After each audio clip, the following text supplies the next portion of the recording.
Well, hello and welcome to the Spirit Safe. My name's Rob. Thank you very much indeed for joining me. Quite a way into the year and so far not a Canadian whisky, but now it's time to remedy that with one of the best.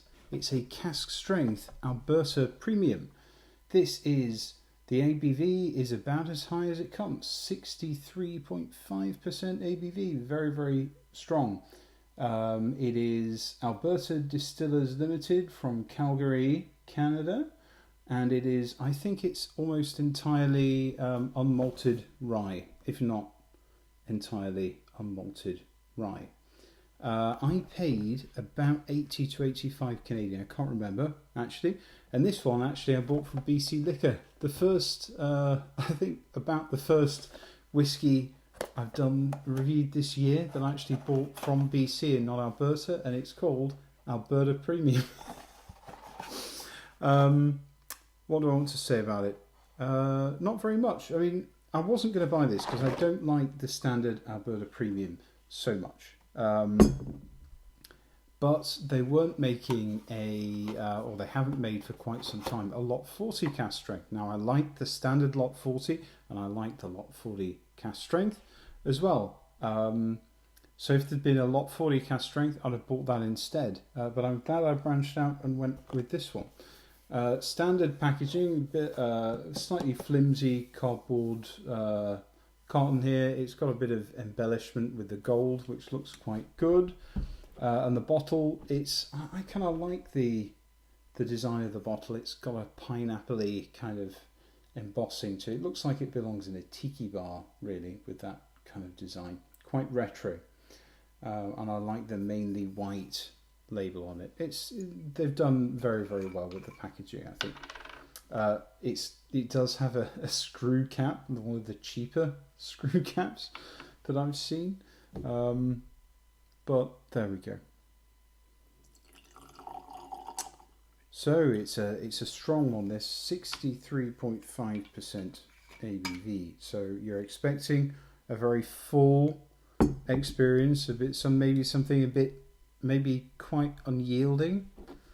Let's see. Yeah, it is that, but it does have a subtlety to it. I mean, yes, there is an alcohol note. There's something greenish and verdant to it. Oh, I just got a real whiff for the first time of bubble liquid. Like dish soap. And it's not unpleasant. It's not a horrible chemically note. Getting a lot more nuts now. Macadamia nuts. Cashew nuts, some light citrus, but really the alcohol note and rye spices are sort of dominating the nose. Something slightly pina colada, lemon meringue, dash of lime juice.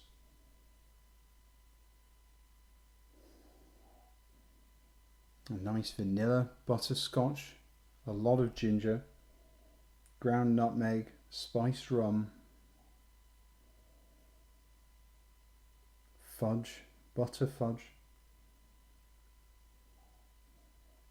toffee, natural licorice root.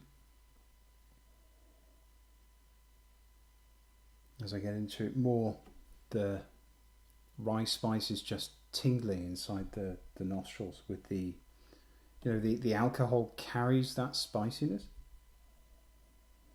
And it's not rough. It doesn't hint at being rough. It's just you just know it's going to be a full experience. And now those unusual nutty and bubble liquid notes have kind of subsided, and it's just the ginger, the spice, and the alcohol that's really come to the fore.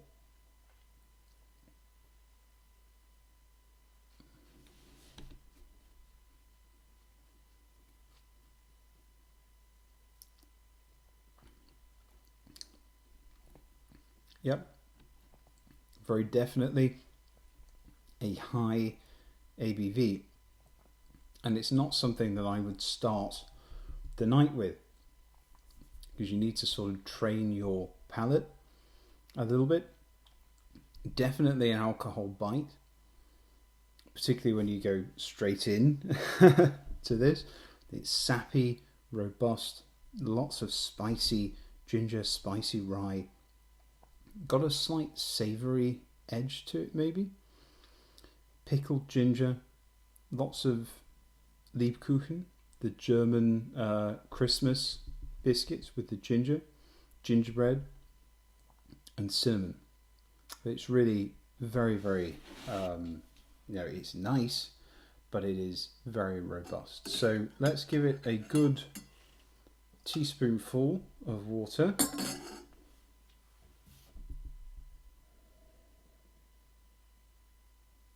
Oh, that's really brought out a lot of pickled ginger, ground nutmeg, pepper, a lot more banana, vanilla, pomelo, the Asian grapefruit, waxed limes. Oh. Cinnamon, very intense cinnamon. A little bit of barrel chard, a little bit of oak.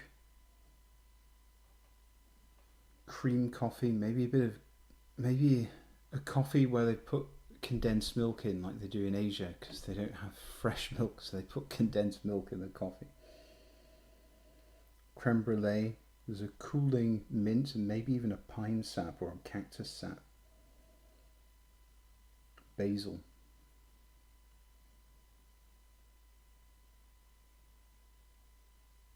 Very good, but there's still that tingle in the nostrils, there's still that cinnamon heat.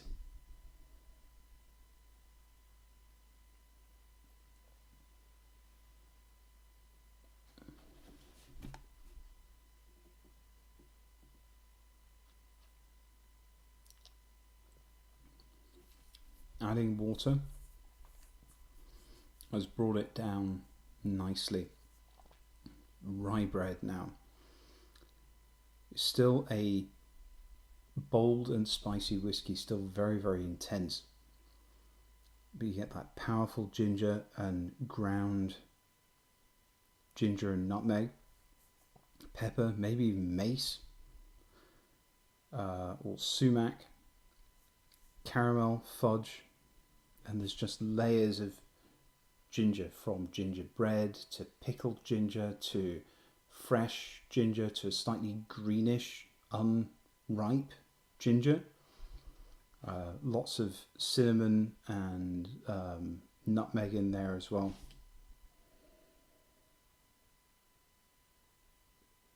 And the finish, lingering rye spice, candied ginger, pickled ginger, those atomic fireball cinnamon candies that I used to love when I was a child, bonfire toffee, turmeric, and wintergreen. So this is something that really does wear its heart on its sleeve. I've really enjoyed this bottle actually, and I'm not that used to rye whiskies. I do buy Lot 40 occasionally, and I've had the Lot 40 Cask Strength, but I'm not somebody who really spends a lot of time with rye whiskies, and yeah, I'm not always in the mood for this, and I certainly wouldn't start off the night usually with a Cask Strength full unmalted rye, but very intense and unique.